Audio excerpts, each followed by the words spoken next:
Hi friends, Valiant 1 ఈ cinema Telugu dubbing ఈరోజు release అయింది. ఈ సినిమా ఎలా ఉందో ఇప్పుడు చూద్దాం.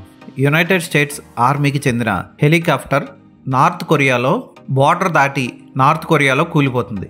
చాలామంది గాయపడతారు. బ్రాక్ మ్యాన్ తన టీంని కాపాడుకోవడం కోసం ఏం చేశాడు, యుఎస్ ఆర్మీ టీంని కాపాడడం కోసం యుఎస్ ఆర్మీ పంపించిన హెలికాప్టర్ నార్త్ కొరియాలోకి రాలేకపోతుంది. ఆ సమయంలో సెల్బీ, రోస్, లీ, జోష్ ఏమయ్యారు అన్నది సినిమా చూసి తెలుసుకోవాలి. ఎవరెవరు చివరికి బతికారు, నార్త్ కొరియాలో ఎలాంటి ఘోరాలు చూశారు అన్నది సినిమా. ఈ సినిమాని దర్శకుడు ఇంట్రెస్టింగ్గానే తీశాడు.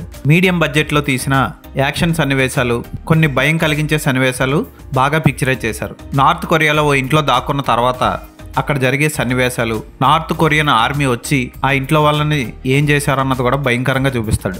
రియలిస్టిక్ సన్నివేశాలతో తీసిన ఈ సినిమా చూసిన అందరిని ఒకసారి ఆకట్టుకుంటుంది. ఫోటోగ్రఫీ బాగుంటుంది, విఎఫ్ఎక్స్ వర్క్ బాగుంది.